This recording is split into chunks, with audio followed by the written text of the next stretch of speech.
Vamos dar início a mais uma reunião do Grupo Latino-Americano de Estudos de Tumores Hereditários. Hoje teremos o prazer e a honra de ter a doutora Núria Dueñas, do Programa de Câncer Hereditário, lá de Barcelona. Ela vai falar para a gente sobre o gene MUT-YH e suas correlações quando é recessivo à polipose adenomatosa e quando é monoalélico ao risco de câncer. Eu queria agradecer muito à doutora Núria pela gentileza, muito amável, de sua participação.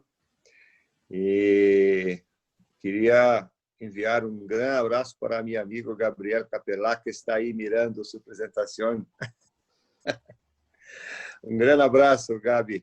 Muchas gracias por participar. Um grande honor ter o futuro host aí em Europa de cursos. É muito bom ter aqui colegas que estão pensando em câncer hereditário também na Europa. Para o Walter, que está em Buenos Aires. E aí nós vamos iniciar a nossa conferência de hoje. É uma conferência informal, podemos fazer perguntas e durante ou ao final da apresentação. A palavra com você, Walter.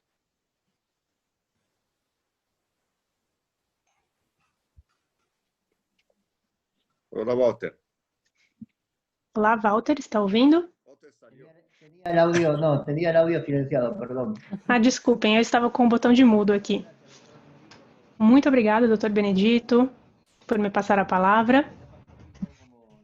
Nessa oportunidade, eu vou participar, então, como representante do Comitê Científico do Grupo LAGET, América Latina.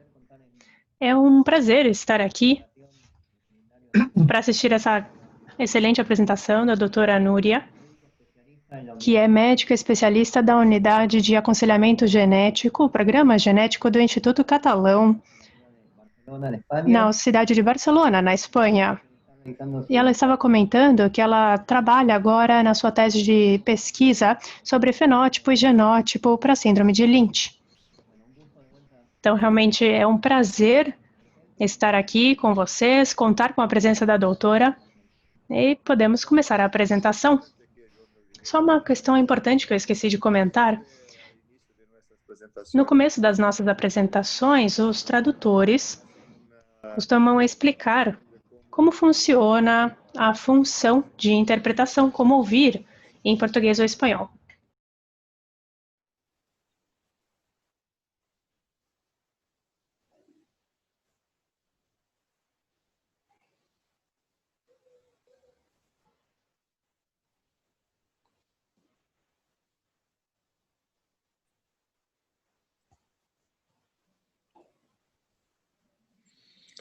Por favor, Núria. Perfecto. Buenas tardes. No sé si se me escucha bien.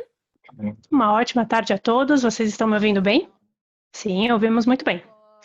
Perfeito. Muito obrigada pelo convite para este webinar.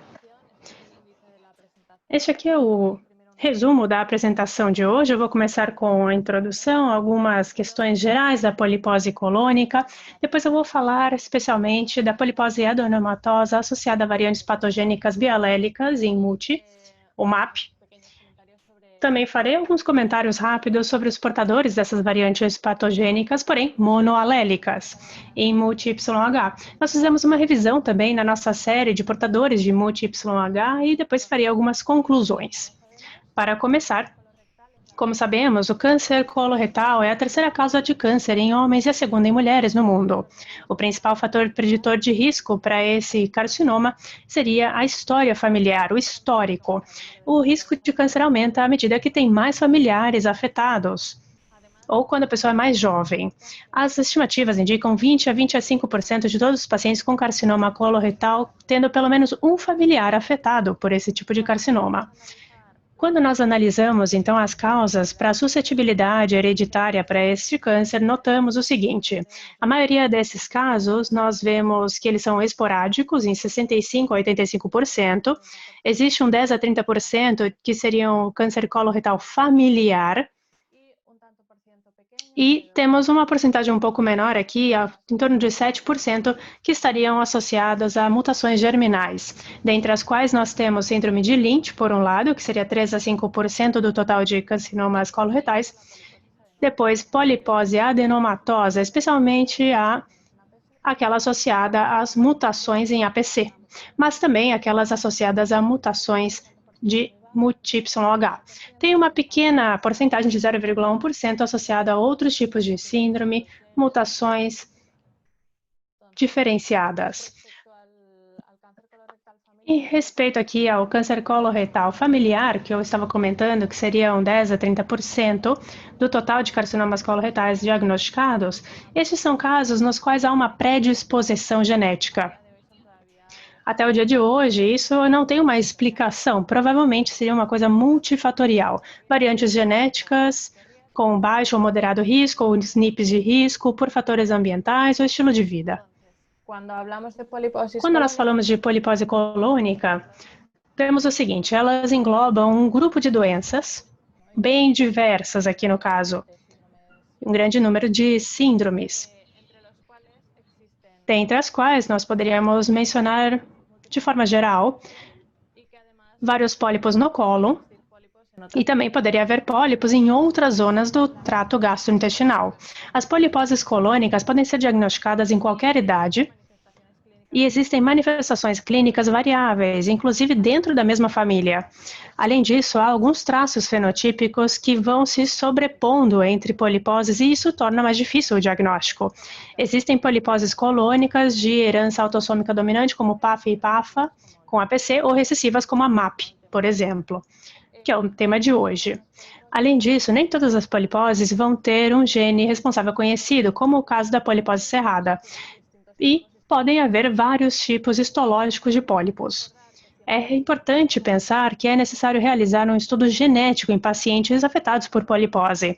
E no caso de não ver uma mutação germinal compatível com aquela síndrome, e se o paciente tem um fenótipo compatível, é necessário fazer um follow-up clínico de acordo com os critérios clínicos histológicos.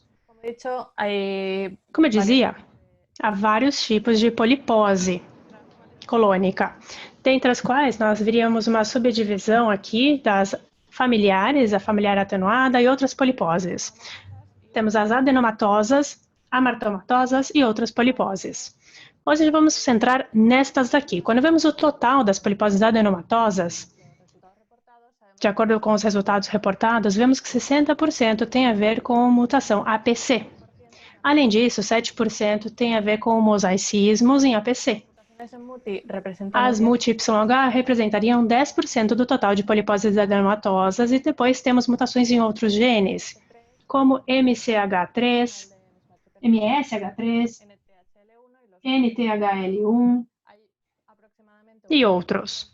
Há mais ou menos 20% de poliposes adenomatosas que até hoje não temos ainda uma causa germinal para entendê-las. Já passando para a questão do webinar de hoje, que seria a MAP, a adenomatosa associada a variantes patogênicas bialéricas em MUT-YH, vejamos o seguinte. Algumas questões principais. A MAP tem uma herança autossômica recessiva, ou seja, precisamos de duas variantes patogênicas bialélicas, uma em cada alelo, no gene MUT-YH. Para essa apresentação, a incidência é de 1 para 20 mil até 1 para 40 mil indivíduos, e a idade de início varia muito. Nós sabemos que há um pico de incidência por volta dos 45 anos de idade. O número de adenomas no cólon e no retus também vão variar entre 0 a mais de 500, e a localização principal desses pólipos seria no cólon. Mas também pode haver pólipos em outras zonas do trato gastrointestinal, como o duodeno. O tipo de pólipo mais comum na MAP seria adenomas, mas também podem ser hiperplásicos. E o risco de câncer sem tratamento aqui seria de 80% a 100%. Uma idade média no diagnóstico aqui de 40 a 50 anos de idade. É importante destacar que, apesar de não ser muito frequente, pode existir esse carcinoma coloretal associado ao gene MUT-YH sem polipose. Entonces, MUTI es un gen que se localiza en el brazo. Esse gene está localizado no braço curto do cromossomo 1 e está em 16 exons.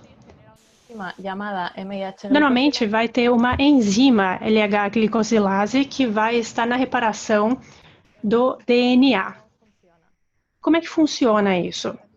Quando existe uma replicação do DNA para divisão celular, a guanina pode ser alterada por ação do oxigênio e gerar uma oxoguanina. Com isso, como consequência, ela vai se unir de forma errada. Em vez de ir para a citocina, vai numa adenina. E isso, então, pode levar a um erro no pareamento de bases. Então, quando o gene MUT-YH funciona corretamente, esse erro vai ser detectado, essa glicosilada vai ser notada, vai mudar a adenina por uma citocina. E aí existe uma replicação correta celular. Porém, quando existe uma mutação no gene MUT-YH, esse erro não é reparado. E, como consequência, haver uma transversão, então, de GAC em genes, por exemplo, como APC e KRAS. APC, por exemplo, quando tem essas transversões, ele pode ser ativado e isso leva a uma cascata, digamos, carcinogênica, que nós já conhecemos. Isso foi publicado por Roberts há muitos anos. É a progressão, então, desse epitélio normal que vai para um carcinoma coloretal. Além disso, nas mutações de MUT-YH, isso acontece muito mais rápido. Então, agora no que diz respeito às características moleculares, foram descritos mais de 100 variantes patogênicas de dito gene. Mesmo assim, nós sabemos que 70 a 90% dos portadores são portadores de mutação fundadora, germinativa. Então, na nossa população, as mais frequentes são, vejam aqui a tabela. Aqui a europeia, a adenina para guanina, depois guanina para AS, 1187, a da norte da Europa, mais uma vez, e essa duplicação. Também identificamos as germinativas aqui na Espanha e no Brasil, que correspondem à deleção dos exons 4 a 16. Pela pequena série de casos reportada, parece que é germinativa fundadora, mas não é uma mutação muito frequente. Com permisso, Núria. Sí. Há uma pessoa que está Peço desculpas, tem uma pessoa aqui que está assistindo a nossa palestra que fez a palestra em MUT-YH. É a Giovana. Giovana, por favor, se quiser fazer algum comentário no que diz respeito a essas mutações fundadoras, porque a tese de doutorado da Giovana, eu não lembro exatamente quais foram as mudanças que ela observou no DNA. Mas, por favor, Giovana, se você quiser escrever por mensagem, fique à vontade. O Walter pode colocar também como uma pergunta ou comentário para a Núria. Ok, pode continuar. Ok, Giovana. Eu não sei se eu tenho que fazer alguma coisa, não. Isso, Torresan. Temos a pergunta aqui. Se o Walter enviar aqui a pergunta em português, fazemos a tradução para o espanhol. Não tem nenhum problema. Podemos continuar com a palestra e depois vemos. Muito bem. Portanto, em que casos temos que suspeitar de um paciente que apresenta aqui o MAP? Os critérios clínicos clássicos. Bem, uma história pessoal de mais de 10 adenomas em indivíduos com mais de 60 anos, história pessoal de mais de 20 adenomas em qualquer idade, e também uma história pessoal de 20 pólipos de diferentes tipos. Temos que levar em consideração que se são pólipos hiperplásicos, eles têm que estar numa localização anterior ao sigma. Também temos a suspeita quando temos pólipos, mas no câncer coloretal com essas características, que é a mutação aqui no CRAS, né, no códon 12, ou também uma mutação com translocação do G para o T. E também um APC negativo no gene. Como disse, as poliposes, o MAP pode ser diagnosticado a qualquer idade. Agora, o pico do diagnóstico se encontra entre os 40 e 50 anos de idade. Então, aqui temos uma meta-análise na qual, bem, eles veem com qual é a frequência da detecção das mutações bialélicas no MUT, YH e a detecção do MAP, de acordo ao número de pólipos do paciente quando chega no diagnóstico, que vemos que o mais frequente é aqui entre 20 e 100 pólipos. Cabe destacar que temos indivíduos que apresentam menos aqui mutação. Hay una correlación. Núria, tem uma correlação no fenótipo-genótipo desses indivíduos que têm muitos pólipos, diria mais de centenas, e outros que têm pouquíssimos? Tem alguma correlação de mutação com esse fenótipo? Isto, veja bem. Aqui. Não. Se você vai falar sobre isso, não tem problema. Bem, de fato, eu vou comentar. Temos artigos que descrevem que os portadores da mutação, aqui 1187GA, uma das fundadoras europeias, tem um fenótipo mais severo, com maior risco de câncer coloretal com menor idade, do que os portadores da outra mutação, 563, adenina para guanina, europeia. Agora, aqui, realmente as recomendações são para todos os portadores. No que diz respeito aos pólipos fora do colo, 11% dos pacientes, eles também apresentam pólipos gástricos, que são pólipos das glândulas fúngicas, que têm um risco mínimo de malignidade, e temos que destacar que até 34% dos pacientes podem ter pólipos duodenais. Podem aparecer a qualquer idade, mas aparecem, na média, nos 50 anos. Olá. Mas, mesmo que tenham um baixo risco de malignidade e o risco de câncer duodenal é de 4%. Portanto, sobre o risco de câncer nesses pacientes com MAP. Especificamente, eu vou destacar o câncer coloretal, que comparamos com a população geral, é 5,5%. E pode ser 100% durante a vida, com uma idade média de diagnóstico nos 48 anos de idade. Também temos aumento do risco de câncer duodenal, ovariano, de bexiga. Endometrial também não temos uma alta proporção, mas vale a pena mencionar também um aumento do câncer gástrico. E temos dúvidas se esses indivíduos apresentam um risco associado aumentado para câncer pancreático, pele, cutâneo, inclui os escamosos e também o câncer de tiroide. Bem, o segmento desses indivíduos, aqui as guias clínicas, é recomendado que você faça uma colonoscopia a partir dos 20, 25 anos, pelo menos uma ou duas. E depois da cirurgia profiláctica, no caso de manter o reto, temos que fazer o segmento desses pacientes com uma retroscopia. E temos também que fazer um controle a cada 2 anos. Agora, o câncer do duodenal, temos esse risco, temos que fazer um segmento do trato gastrointestinal, trato digestivo, e depois, a partir dos 30 a 35 anos, uma endoscopia do esôfago, e também recomendamos a ecografia, a tomografia da tireoide basal. E também ver um dermatologista. Aqui temos o risco de outros cânceres. Não recomendamos, pelo menos, o segmento de forma sistêmica. Portanto, para resumir, temos que ver o colo, o trato digestivo alto e superior, e pelo menos a tireoide. Pelo menos uma tomografia, e você faz o controle com a tomografia ou não. E uma dúvida na parte ginecológica. O risco do câncer de ovário. Temos uma dúvida no que diz respeito à prevenção ginecológica. O risco de câncer de ovário vai de 1% para 10% na média.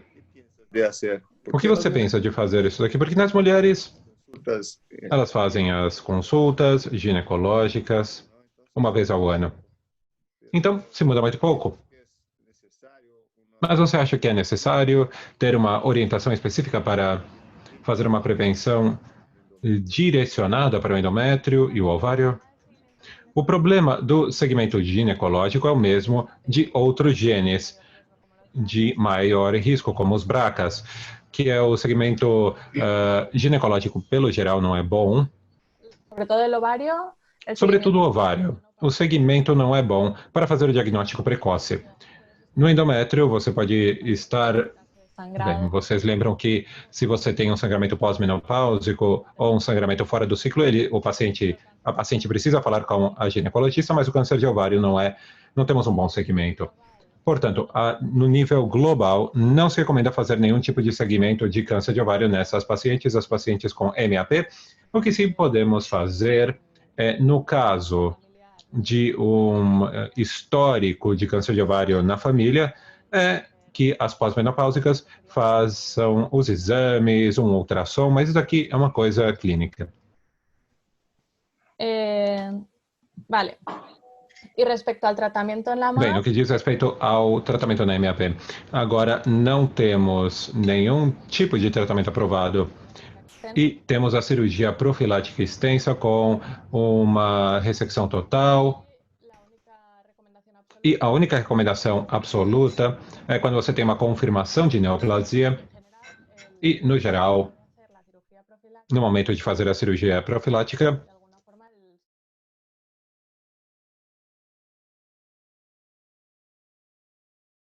em indivíduos que têm vários adenomas de mais de 6 milímetros, um aumento significativo do número de adenomas numa colonoscopia de uma para outra, a presença de adenomas com displasia de alto grau e também não poder fazer um segmento adequado, seja pelo número de pólipos alto, pelas características do pólipo, ou pelas características observadas no paciente, que você não possa fazer o segmento com exames, por exemplo, com ultrassom. No nível prático, na cirurgia profilática, de certa forma falamos com o endoscopista, que de certa forma ele pode falar que não pode fazer o segmento correto dessa paciente. Também é importante destacar que os endoscopistas que fazem o segmento dessas pacientes têm que ser especializados em centros de referência, que têm uma alta incidência de pacientes com polipose e que estão acostumados a fazer o segmento desse tipo de paciente. No que diz respeito ao tratamento farmacológico, não temos indicação de tratamento farmacológico, não tem. E não temos inibidores de COX-2 para isso, mas temos publicações de casos clínicos na qual temos respostas com alguns tratamentos, mas estão fora de teorias clínicas comprovadas. E agora já, não, o dia a dia na consulta. Agora sim, o dia a dia da consulta. O que acontece quando temos o paciente com suspeita de polipose e como devemos atuar a partir daqui? Nesse caso, tenho essa senhora aqui que apresentou um câncer do colo ascendente com 42 anos e, além disso, no mesmo momento, de forma sincrônica, diagnosticamos 40 pólipos. Posteriormente, durante o segmento, se apresentou o câncer de mama, mas naquele momento tínhamos esses 2 pontos. E ela falou que tinha irmãs de primeiro grau com câncer coloretal, uma com 43 e outra com 42. Portanto, essa mulher cumpria os critérios tanto Amsterdam para o câncer coloretal hereditário, mas também com os 40 pólipos para a polipose. Se fez um painel de genes e se identificou 2 mutações aqui no MUT-YH. Bem, a 1147 é uma das fundadoras lá do norte da Europa. Então, essa paciente foi diagnosticada de uma MAP. A partir disso, fizemos o estudo preditivo nas irmãs. E aqui temos uma boa correlação das 2 irmãs que tiveram câncer de colo, também foram portadoras dessa mutação. E aqui também tínhamos pólipos nessa paciente. Na primeira colonoscopia, diagnosticamos 85 pólipos. E os outros irmãos, um não tinha nenhuma das 2 mutações, dos outros eram portadores heterozigotos. A partir daqui, o que falamos? As 3 mulheres com uma MAP fizeram o segmento e o tratamento específico, e a partir daqui o que fazemos? Bem, temos os descendentes dessas mulheres e desses homens, que pelo menos os descendentes das mulheres sabemos que pelo menos são portadores heterozigotos. A recomendação, portanto, é fazer estudos dos casais, dos descendentes, dos portadores heterozigotos. Fazemos esse aconselhamento genético e 3 dos casais não tinham nenhuma mutação, mas 2 dos casais tinham portadores em heterozigotos, eram heterozigotos. Portadores, o que indica que temos que estudar os descendentes dos casos nos quais temos um portador homozigoto e outro heterozigoto. Assim, estudamos os descendentes e vemos que temos uma portadora heterozigota, 4 portadores heterozigotos e uma homozigótica. E eram mutações diferentes, Núria? Não. Sí, Sim. Nos casais aqui em cima, na F1, esses 2 aqui eram portadores da Fundação Europeia, aqui na F1, como podem ver. Porque muitas vezes aqui no Brasil e em cidades muito pequenas, temos a possibilidade de casais que são primos e não sabem por que são primos, porque são primos distantes, isso mesmo. Então, às vezes, se encontra a mesma mutação em casais. Por isso que eu perguntei em que regiões específicas da Europa também temos essa possibilidade em cidades com casais e parentes distantes. Claro, e numa doença de história no contexto excessivo, sempre precisamos saber se temos consanguinidade na família. Nesse caso, não aparece porque são portadores de diferentes variantes. Essa família é muito interessante. 2 casais com mutações heterozigóticas. E aqui correlaciona muito bem o MAP e os efeitos da polipose e do câncer. Esse aqui de câncer e aqui a polipose associada até o momento. Muito bem. A partir daqui, com os indivíduos que identificamos homozigotos e heterozigotos, no caso de ter descendência aqui, fazemos a mesma coisa. E se não tem descendência, bem, mas querem ter filhos, também podemos fazer um aconselhamento genético através do exame do casal, quando fizerem o planejamento familiar. Bem, isso aqui é um resumo do que eu acabei de explicar. Caso identificamos um paciente afetado pela MAP, nós fazemos estudo preditivo nos irmãos, nos quais tem, claro, 25% de risco. E aqui fazemos um estudo das variações, uma triagem dos casais. Bem, nós sabemos que 1% da população é portadora de uma mutação do MUT. E no caso de uma família com um único descendente que não vai ter mais, bem, você pode fazer estudos aqui dos descendentes. O tipo de estudo realizado. Aqui temos diferentes estratégias. Temos uma publicação holandesa, que eles viram que era custo efetivo fazer o estudo completo do gene MUT, YH, mas também podemos, dependendo da região, podemos fazer o estudo das mutações fundadoras. É o que fazemos no meu centro e eu vou explicar exatamente o que é feito. Bien. Entonces, unas pequeñas pinceladas de los portadores en heterozigos. Vamos só falar um pouco sobre os portadores heterozigotos das variações patogênicas do gene MUT. Esse aqui é o grande desafio, né? O que fazer com esses indivíduos? Bem, infelizmente, no dia de hoje, não temos muito o que fazer aqui, mas representa um risco. Porque, como disse, como você mostrou, 1% da população tem a probabilidade de ter MUT-YH em homozigose. Então, isso daqui é uma coisa que muitas vezes encontramos nos painéis. Sem muita intenção, na verdade, né? E pressupõe-se que é um problema, já que você precisa definir o que deve ser feito a continuação. Muito bem. O risco aqui, nesses portadores heterozigotos, foi visto que temos um risco aumentado de câncer coloretal e é considerado entre 1,1% e 1,2% maior no que diz respeito à população em geral. Também o risco de câncer coloretal aos 70 anos para os homens é de 7,2% e 5,6% para mulheres. Mesmo assim, o risco não é suficientemente alto para fazer uma triagem específica. Portanto, as recomendações gerais para esses indivíduos heterozigotos é recomendar a triagem populacional. Agora, no caso de que temos uma família com uma MAP, um portador em heterozigoto, e temos outros pacientes, familiares de primeiro grau, que tiveram câncer coloretal sem o MAP, ou seja, câncer coloretal que não pode ser explicado pelas mutações do MUT nessa família, então a recomendação seria a mesma que quando você tem os critérios de Bethesda, colonoscopia a cada 5 anos a partir dos 45 anos. Que é quase a indicação hoje para a população, né?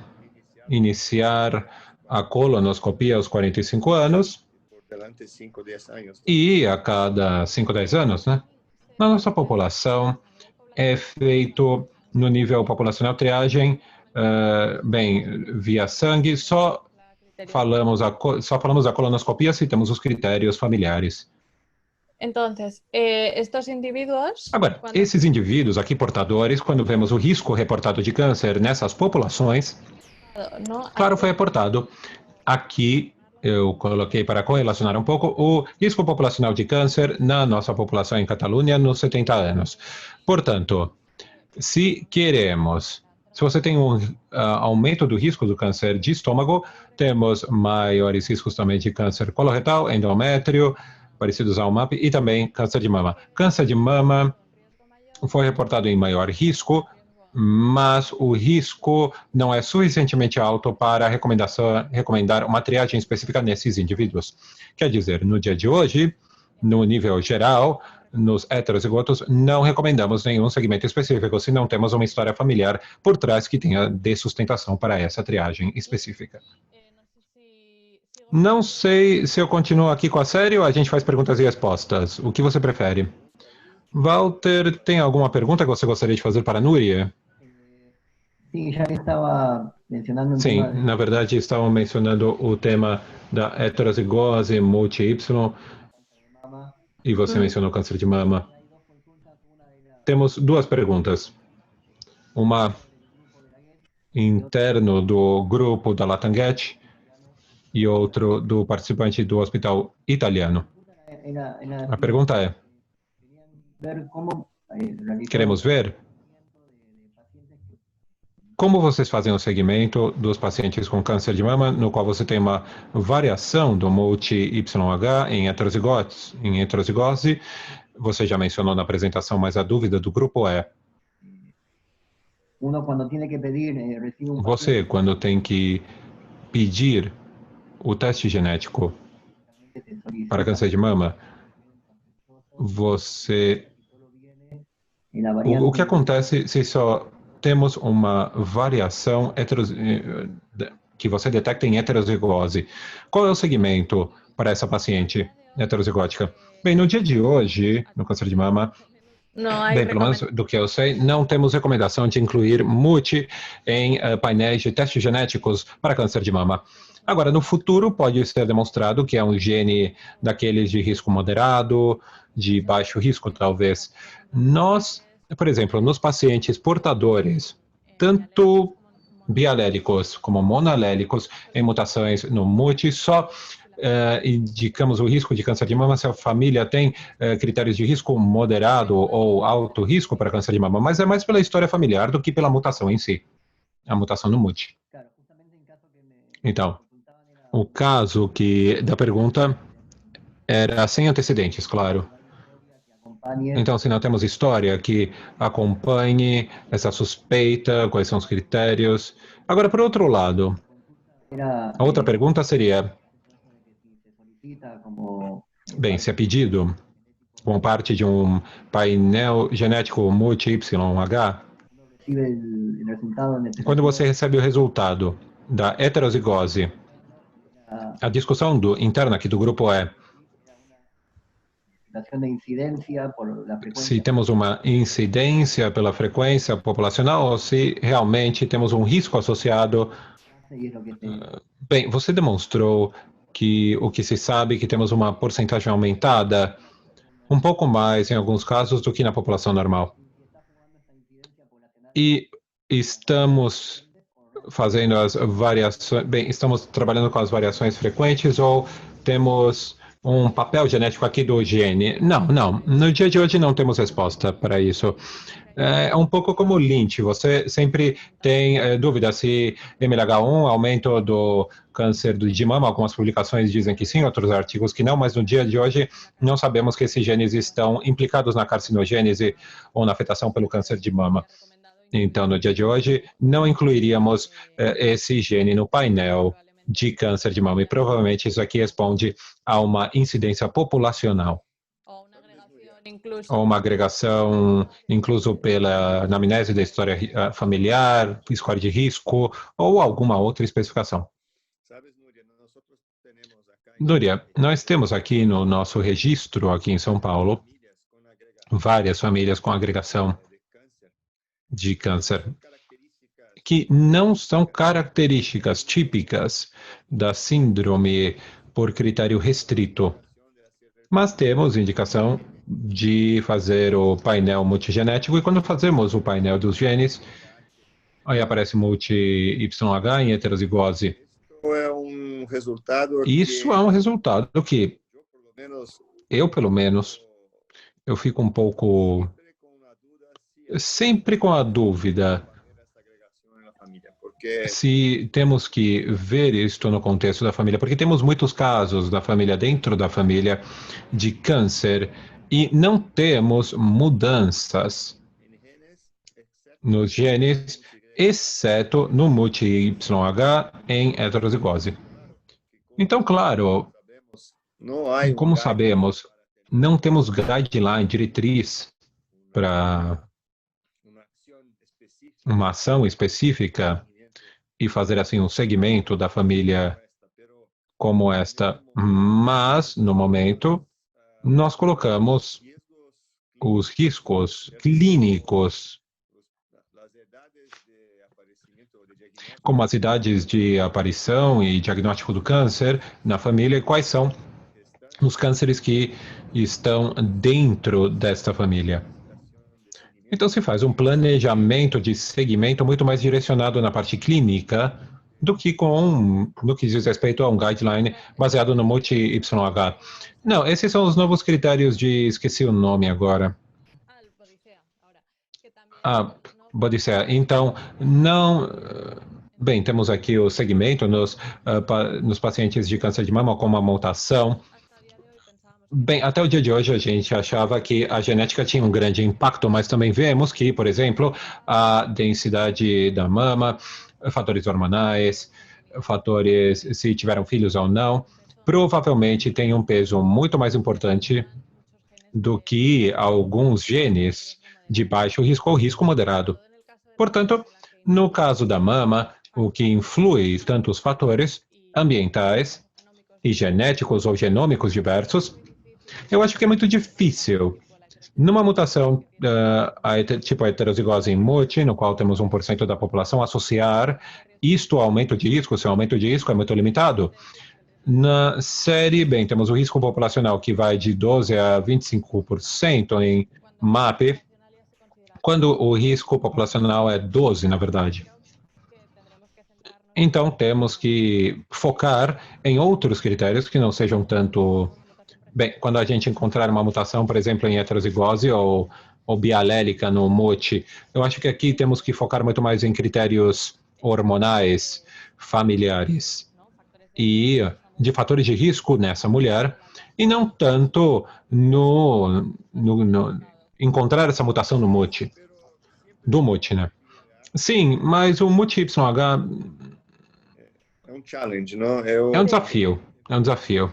Eu tenho sempre uma dúvida. Quando tem uma família, um fenótipo de vários casos de câncer, e aí você encontra o painel, o multi-YH em heterozigose, Bem, o problema é que também é muito frequente, é muito mais frequente que outros genes, mas é realmente um ponto de interrogação para mim. A orientação é que temos que fazer uma orientação e do que mais do que simplesmente dizer, não tem que fazer nada porque a população, 1 ou 2% tem a mutação. Mas tem muitos casos na família, portanto temos que realmente ter um direcionamento, esse esse aconselhamento genético, para pelo menos colocar informação clara na mesa, que todos entendam que temos limitações no conhecimento nessa área de pesquisa para realmente, antes de dizer que não tem correlação ou tem correlação, não temos o desafio realmente, não podemos colocar o ponto final. No aconselhamento é muito difícil quando você encontra uma mutação em algum gene, explicar para esse indivíduo que isso daqui não explica o câncer que apresenta na sua família. Esse daqui é o grande desafio quando nós temos que assessorar as famílias. Porque eles veem uma mutação e, já está explicado. Não. É muito difícil fazer entender ao paciente que os portadores consideramos que têm o mesmo risco que os não, porque essa mutação realmente não explica o câncer. Você tem algum estudo, alguma pesquisa em andamento aí em Barcelona para fazer a correlação de heterozigose de MUT-YH? Não. Na verdade, não. Nós revisamos a nossa série e agora eu vou explicar, mas realmente câncer de mama na nossa série de portadores de MUT, estamos fazendo isso porque aqui na América do Sul estamos começando um estudo colaborativo com o grupo de estudo para fazer uma tentativa, ou pelo menos fazer uma colaboração entre vários casos de MUT-YH em heterozigose para ver se temos uma correlação possível. Temos estudos de 5, 6 anos para trás, do Mark Jenkins, da Austrália.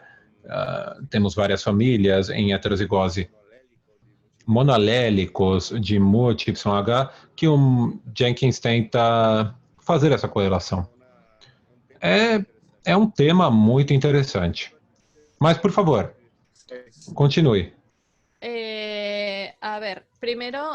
Vamos ver. Primeiro, os critérios diagnósticos do nosso centro. Especificamente, no ano passado, a gente fez um consenso catalão.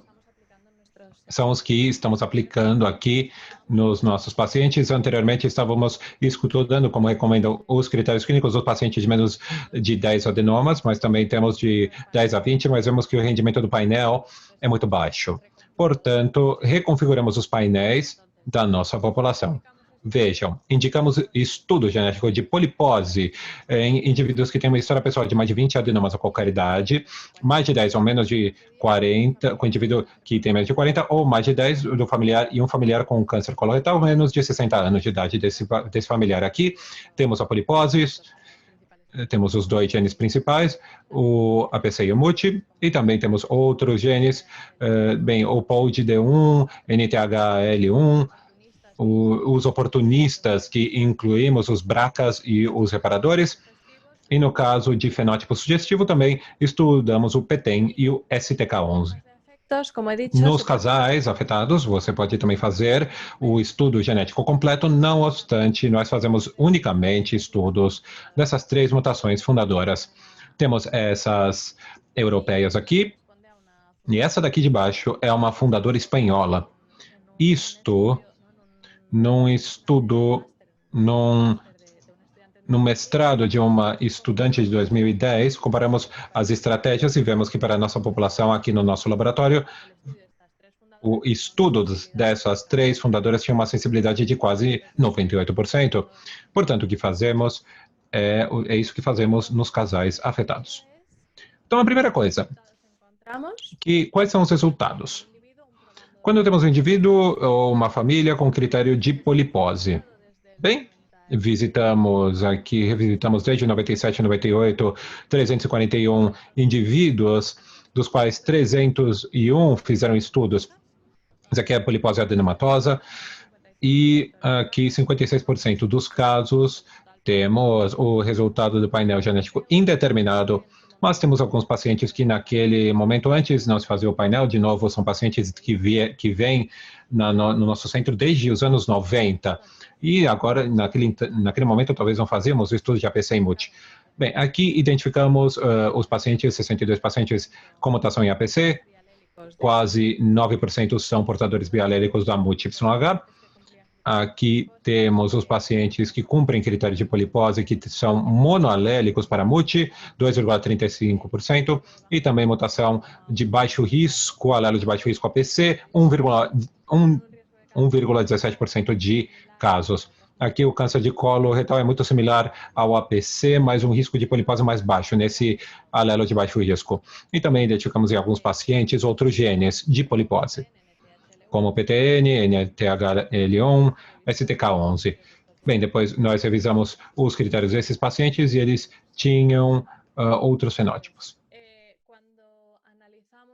Quando analisamos os descobrimentos, bem, o que encontramos de acordo ao número de pólipos, vemos como podemos esperar que a APC, identificamos com mais frequência à medida que você aumenta o número de pólipos que apresenta o paciente.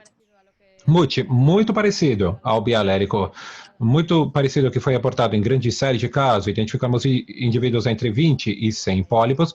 Mesmo assim, temos algum indivíduo com mais de 100 pólipos, no qual identificamos mutação bialélica em MUT e alguns com menos de 20 pólipos, e esses descobrimentos de outros genes. E o NTHL1, um indivíduo que tinha entre 21 e 50 pólipos. Portanto, isso daqui são os critérios comprovados de polipose. Agora, qual é a nossa série de portadores de variantes patogênicas do MUT-YH? Nossa série temos 47 portadores bialélicos e 37 monoalélicos. Esses portadores, temos uma idade média de 61 e 60 anos, especificamente, e temos aqui 4 portadores bialélicos que faleceram. Os bialélicos, temos quase 64% dos pacientes desenvolvendo câncer, e muitos indivíduos tinham mais de um câncer, porque 30 indivíduos identificamos 55 cânceres coloretais, numa idade média de 50 anos, e 9 outras neoplasias. Agora, quando a gente vê os monoalélicos, vemos que quase 30% desses portadores monoalélicos apresentaram câncer, dos quais 14 cânceres coloretais, na idade média de 59 anos, e 7 outras neoplasias. No que diz respeito às variações patogênicas identificadas, vejam esse slide unicamente mostrando as variantes do portador bialélico. Porque, como eu disse, nos casais afetados só estudamos as 3 mutações fundadoras. Então, se a gente vê nos monoalélicos, você teria um viés para as 3 fundadoras. Então, nesses pacientes que estudamos o gene completo, identificamos as 2 fundadoras europeias, vejam aqui a 1187GA e 586 adenina guanina, também a fundadora espanhola, que está aqui a duplicação do 1227 para o 1228, e aqui a outra fundadora espanhola, 1147. Esse 9% é outras mutações em verde, das quais temos 2 indivíduos com a outra fundadora espanhola e brasileira, com a deleção do exon 4 até o 16. E quando vamos analisar quais são os cânceres que esses indivíduos tiveram, aqui em cima vemos os bialélicos e aqui abaixo monoalélicos. 30 cânceres coloretais. E dentre os outros tipos de câncer, temos 3 indivíduos com câncer de mama, 1 com câncer da via biliar, 2 com trato urinário, 2 de próstata e 1 com escamoso de pele. Aqui, monoalélico, temos câncer de rim, 1 com câncer de rim, 1 com câncer de endométrio, 1 do trato urogenital e 1 do ilho. Giovana pergunta se esse caso aqui que você tem da deleção 416 do exon, né? São de origem espanhola? Porque... agora não lembro. Não lembro. Eu posso ver e depois eu retorno, porque agora não vou lembrar. Sim, porque temos descrições. A descrição aqui no Brasil e na França, de acordo com a Giovana, com essa mutação.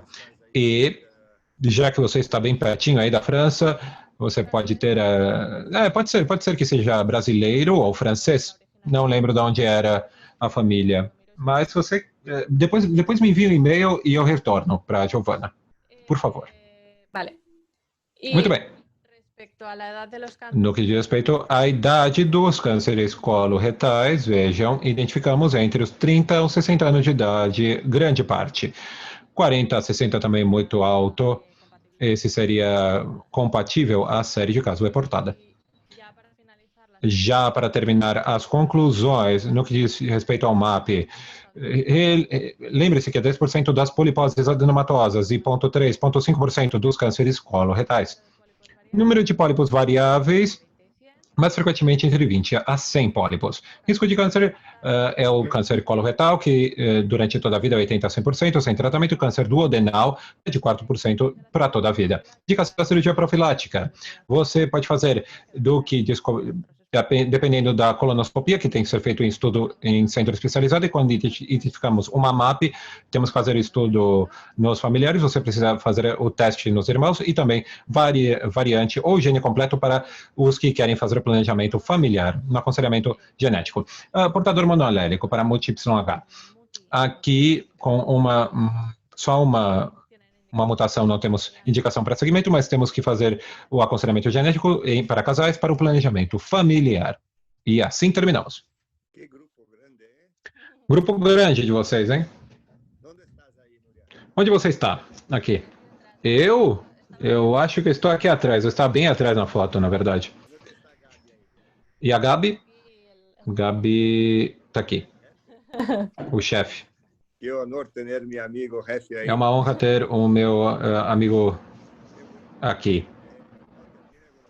Bem, Walter, temos alguma pergunta dos participantes? Sim. Temos uma a da Giovana, mas já foi adiantada. Depois, outra pergunta. Núria, nos últimos slides você menciona o painel que você utiliza e você incorporava BRCA, né, nos genes, BRAC, e era BRCA, perdão, e era para câncer de cólon e polipose. Isso daqui é baseado em algum artigo, alguma guideline, alguma diretriz? Não, em todos os painéis genéticos que fazemos para qualquer indicação, os painéis genéticos, se decidiu incorporar os 3 reparadores e os BRCAs, porque MSH6, você diagnostica alguns casos que realmente não estão de acordo com o fenótipo, mas que são descobertas casuais no painel com uma relevância clínica muito importante. Então, incluímos nos painéis esses 5 genes. Claro, por causa da relevância clínica, caso temos a mutação. Na pergunta, diziam que temos trabalhos, que temos que ter uma associação com a oligopolipose. Então, a causa disso, ou temos aqui uma inclusão. E depois, tem uma pergunta. Deixe-me procurá-la. Bem, temos a doutora Clara Vargas na consulta. Encontramos variações aqui em estado de homozigose associada com polipose múltipla. BCD multi o quê? Ou, bem, eu entendo que deve ser na multi... Não, deve ser na multi-YH. Desculpa. Sim, quando explicamos os resultados, incluímos aqui os indeterminados, porque realmente não sabemos se é uma patogênica, provavelmente patogênica, ou... Bem, então acho que temos uma taxa não desprezível de variações de resultado desconhecido. Bem, muito obrigado. Nos últimos gráficos e tabelas, você mostra que tem uma incidência aqui não comparável com os bialélicos, mas a quantidade de câncer de colo aqui, monoalélico. Nesses casos, você mencionou, não sei se você mencionou, que você faz algum segmento específico ou você faz o mesmo segmento sempre? Bem, nos monoalélicos, a priori, no nível global, não recomendamos nenhum tipo de triagem específica. Claro, nossa população, você faz a triagem bem do sangue. Então, fazemos o segmento da triagem populacional. Então, nessa família, se você tem familiares afetados com câncer coloretal e cumprem critérios pelo menos de risco moderado, de alto risco de câncer coloretal, Una MAP, es decir, indivíduos que não têm uma MAP, quer dizer, uma vez que você tirou os pacientes com MAP, se você tem indivíduos com câncer coloretal que cumpram critérios de alto risco, então, sim, os familiares de primeiro grau, aí nós recomendamos a triagem a cada 5 anos, a partir dos 45 anos de idade para câncer coloretal. Não sei se eu me expliquei muito bem. Sí, sí, por lo menos Sim, sí, doctor Benedito tiene un eu comentario. entendi. Mas o comentário é, a última pergunta é se, nesses casos mencionados, monolélico, são todos casos de história familiar ou tem algum, serie. na nossa série, algum de, na sua série, na série específica que você mostrou? Não. Nos portadores monoalélicos, aqui incluímos casais, bem, o casais, um está afetado com MAP, como eu comentei, estudos de variações, e a gente encontrou a variação na outra pessoa, e também os indivíduos que encontramos, os 8 portadores monoalélicos que encontramos que têm polipose. Sim. Então é um mix de tudo. De novo e não de novo. No sé, doctor Benedito, si tiene comentario o algo. ¿No hay? Doutor Benedito, tem algum comentário, por favor? Não. Uma apresentação muito completa. E eu queria agradecer a Núria pela disponibilidade e também gostaria de agradecer ao Gabriel por ter um grupo tão forte aí em Barcelona, com pessoas que estão realmente fazendo as pesquisas com alta qualidade. Portanto, Núria, essa apresentação vai ficar então gravada em espanhol e português no nosso site. Depois, se você quer ter acesso posterior, estará sempre ali. Temos no nosso site já 80 webinars que estão lá disponíveis para os membros. Então, é uma grande honra poder escutá-la e tê-la em nossa biblioteca. Muito obrigado pela participação, pelo tempo, numa sexta-feira à tarde, para compartilhar o conhecimento conosco. Muito obrigado a todos.